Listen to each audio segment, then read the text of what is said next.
Véritable success story de la radio Espace Guinée, les grandes gueules, détentrices des meilleurs scores radio en Guinée, de la meilleure émission talk show, a donné le créneau horaire du départ au bureau et du retour à la maison, récoltant depuis des années consécutives le titre d'émission la plus écoutée en Guinée, toutes catégories confondues. Un grand total de plus de 5 millions d'auditeurs ont été fidèles au talk show Les GG, diffusé jour après jour sur toutes les stations du réseau Adafo Média de 9h à 10h30, un exploit qui restera longtemps dans les annales de la bande FM en Guinée. Retrouvez l'essentiel de cette émission sur nos médias partenaires, notamment sur les sites internet. Tous les soirs, vous avez accès à ce programme à 18h sur 99.3, modulation de fréquence dans la zone spéciale de Conakry ou sur notre site internet à l'international www.espacefmguinée.info. Vous continuez à réagir, donc à prendre d'assaut nos différents canaux GG ou 8037 si vous êtes abonné Orange ou 657 39 13 13 où ça se passe aussi sur Twitter hashtag Espace GG. Et un peu plus tard, nous allons nous intéresser à vos réactions dans cette émission. À venir, cette question, comment réduire les accidents de la circulation, notamment ceux dus aux taxis moto, la problématique au centre des préoccupations de l'organisation guinéenne des citoyennetés. Au terme d'une enquête qui a duré plus d'1 an, l'organisation a produit un rapport qui fait état d'une fréquence et d'un taux de plus en plus élevé d'accidents dus à ces taxis moto, aussi bien à Conakry que dans les 4 régions naturelles de notre pays. Pour inverser cette fâcheuse tendance, la structure organise une rencontre sous-régionale sur la gouvernance routière les 24-25 ici à Conakry. Quelles sont les statistiques des accidents dus aux taxis moto en Guinée? À quoi sont dus ces accidents? Comment inverser justement la tendance? On posera la question en fin d'émission à M. Alsenou Oumar Diallo. Il est le président de l'organisation guinéenne des citoyennetés. Il sera avec nous dans ce studio. Le comité national de lutte contre le sida serait-il en proie des dissensions internes? Tout porte à le croire, tout porte à le croire, tant les dernières nominations effectuées au sein des coordinations régionales la font grabuge. Son secrétaire exécutif, Dr Abbas Diakité, est notamment pointé du doigt pour favoritisme, voire pour népotisme par des cadres mécontents. Bien plus, sa gestion financière est décriée par ceux-ci. Qu'est-ce qui se passe en réalité au sein du CNLS? On essaiera de comprendre tout à l'heure avec le concerné, Dr Abbas Diakité, que vous allez entendre tout à l'heure dans cette émission. Et ce scandale qui a été révélé par nos confrères de Guinée News, qui ont donc consulté un rapport de l'IGE, l'inspection générale d'État, un rapport qui révèle des manquements graves dans la gestion administrative et financière de la Guinéenne des Jeux, la LONAGUI. Hier, jeudi, Lansana Chérif Haïdara, le directeur général de cette institution, pourtant perçu comme monsieur propre, était convoqué par l'agent judiciaire de l'État. Quelle est sa version des faits? Et donc, on lui posera la question. Monsieur Lansana Chérif Haïdara, directeur général de la LONAGUI, dans un instant, vous allez l'entendre. Mohamed Maha, on part au CNLS.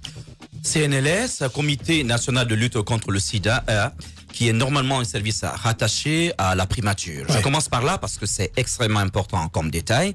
Et vous savez que le CNLS a pour président le Premier ministre, si vous voulez, en fonction. Oui. Voilà, c'était Saïd Fofana il y a quelques années, Mamadi Youla, qui d'ailleurs, je me rappelle, en 2016, justement parce qu'il soupçonnait de la malgouvernance, avait été allé jusqu'à suspendre à un moment donné l'exécution du budget de l'institution. Alors, mais il y a des problèmes parce que ce que nous constatons en nous intéressant à l'institution, c'est que il y a des décisions quand même importantes qui sont prises sans que jamais ni le Premier ministre en personne, ni le ministère de la Santé ne soient consultés. Et ça, j'en ai la preuve ici. Et ne soient informés aussi. N'en soient informés, consultés et même pas informés après. Vous avez là un acte de nomination qui date, je crois, du 2 janvier courant. Oui. Et là, il s'agit, c'est signé par le secrétaire exécutif, Dr Abbas Diakité, que nous allons avoir tout à l'heure. Ouais. Et qui passe déjà au stand. Ouais. Justement, et il y a des cadres qui sont nommés à différents postes. J'ai parlé avec lui ce matin, il expliquait que ce sont des gens qui, pour la plupart, sont en périphérie de Conakry, donc qui passeraient tout leur temps dans la capitale plutôt que dans leur zone d'affectation. Mais tout à l'heure, quand on l'aura en ligne, vous saurez que ceux-ci aussi ont d'autres problèmes, parce que quand on vous parle d'un budget de fonctionnement allant de 15 à 20 millions de francs guinéens par trimestre, alors que vous avez toute une région, coordination régionale. Pour les coordinations régionales, alors que vous avez tout un tas de préfectures à gérer, c'est une question de santé publique et c'est extrêmement préoccupant. Je vous rappelle, en guise d'exemple, que pour la préfecture de Fria, en fin d'année dernière, on s'est rendu compte que le sida avait tout simplement explosé. Le taux de prévalence avait tout simplement explosé. Donc, il y a ce facteur-là. Du côté des Fria, franchement, il y a des efforts à faire. Alors, quand vous prenez parce que là, à ce rythme-là, c'est vraiment l'hécatombe. Hein. Mais que ce soit Fria, les cités minières, mais en fait, les grandes agglomérations. Aujourd'hui, il y a même des entités. Moi, j'ai parlé avec des gens qui doutent même aujourd'hui des chiffres officiels qui sont donnés en Guinée. Vous savez qu'on parle d'1,7 en Guinée, mais il y a des gens aujourd'hui de plus en plus qui contestent là. Quand vous prenez cet acte, dans les ampliations, vous verrez que ni la primature, ni le ministère de la Santé ne sont concernés. Simplement des départements et services de Comité national de lutte contre le sida. Et il est reproché aussi aux messieurs la nomination à outrance de parents directs. De parents directs, quand vous lisez l'acte, ce sont tous des Diakité, des Sangaré. Vous avez même l'impression que c'est un peu l'association de vous, les gens de Mandiana. Parce qu'apparemment même, ce sont des Guinéens. Ce sont des Guinéens, mais au sein d'une entité, hier, qui avait que moins de 25 membres et qui aujourd'hui serait à plus de 130 personnes, et que toutes les nominations quasiment concernent ces personnes-là. Et surtout, sur l'acte de nomination, la première personne nommée comme coordinatrice, par exemple, de la région de Conakry n'est autre que la nouvelle épouse du coordinateur. Oui, là, non, ça attire l'attention, c'est vrai. On n'est pas interdit de nommer son épouse, mais de cette manière-là, c'est quand même... voilà, ça, c'est... On va quand même permettre à Dr Abbas de se défendre. Justement. Bien, il est déjà en direct. Dr Abbas Diakité, bonjour. Bonjour monsieur. Bienvenue dans notre émission. Vous patientiez donc au stand. Vous avez écouté les informations donc, qui ont été données ici par Mohamed Mara. Ces accusations portées à votre charge. Quelle est votre ligne de défense, monsieur Diakité? Merci monsieur. Je tiens à vous dire d'abord que moi j'ai travaillé dans les grandes institutions internationales.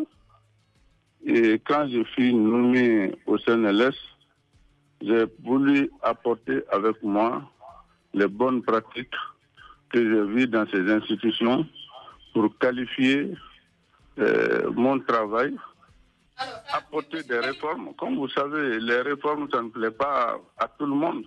La première réforme, d'abord, à mon arrivée, c'était de mettre un registre de présence où tous les employés sont obligés de signer à la rentrée et à la sortie. Et également, quand je suis venu, j'ai vu qu'il n'y avait pas une décentralisation de la riposte nationale au VIH, parce que le secrétariat exécutif du CNLS ne s'arrêtait qu'à Conakry.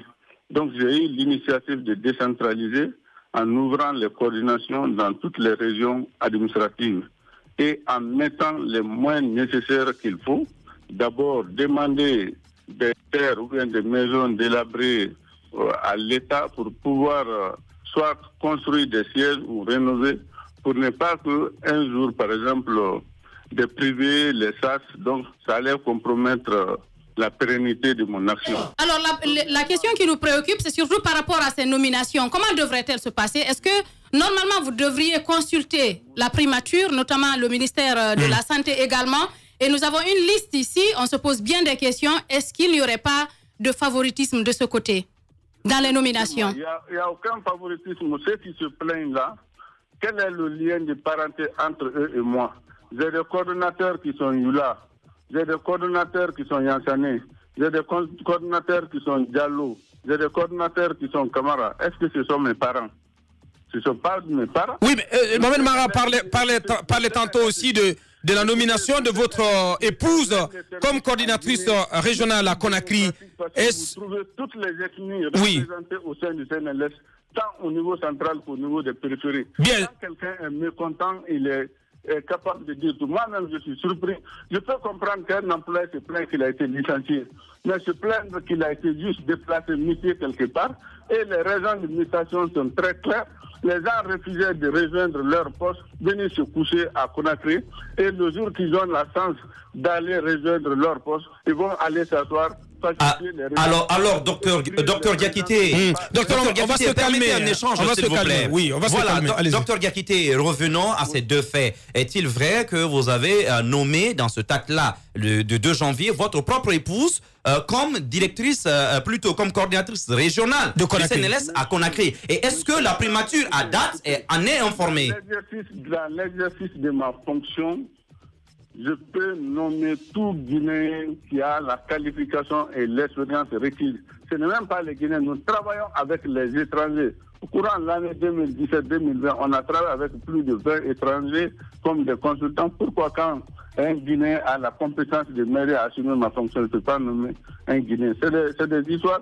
Eux-mêmes, ils sont nommés. Quel est le lien de parenté entre eux et moi? Il y a aucun Bien. lien de Alors, Docteur, la question des ampliations. Non, la question, elle est précise. Oui ou non, vous avez fait nommer votre épouse récemment, qui anciennement d'ailleurs était au FONIJ, à ce poste-là. Pour rentrer dans les détails, je dis que la loi me confère de nommer n'importe quel Guinéen qui peut m'aider à faire mon travail et qui a la compétence et la qualification. Bien.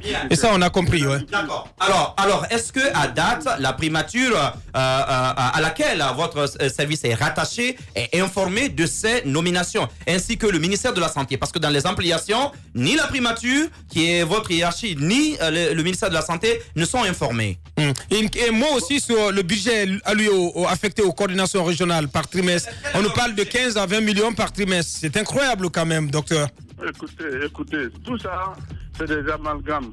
Ces gens-là, quand vous parlez en termes de fonctionnement, vous savez combien je les paye par mois? Ça fait partie du fonctionnement. Vous savez combien je les donne comme dotation? Vous les payez combien? Oui, donnez-nous les chiffres.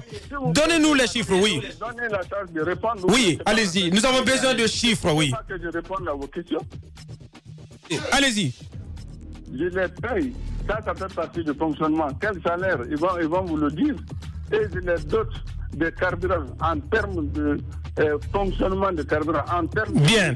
On va revenir, si vous permettez, on va revenir à ces chiffres, à ces statistiques. C'est extrêmement important. Vous restez en repérage et on va marquer une pause pour nos conseils achats. On revient pour continuer l'émission avec Dr Abbas Diakité. À venir aussi, Lansana Chérif Haïdara, qui est épinglé par un rapport donc, de l'inspection générale de l'État. On en parle dans la deuxième partie de cette émission. On fera aussi un saut du côté de la forêt de Déré. Notre invité qui nous attend, on verra si le temps nous permet de prendre tout ça en compte. Véritable success story de la radio Espace Guinée, les grandes gueules, détentrices des meilleurs scores radio en Guinée, de la meilleure émission talk show, a donné le créneau horaire du départ au bureau et du retour à la maison, récoltant depuis des années consécutives le titre d'émission la plus écoutée en Guinée, toutes catégories confondues. Un grand total de plus de 5 millions d'auditeurs ont été fidèles au talk show Les GG, diffusé jour après jour sur toutes les stations du réseau Adafo Média de 9h à 10h30, un exploit qui restera longtemps dans les annales de la bande FM en Guinée.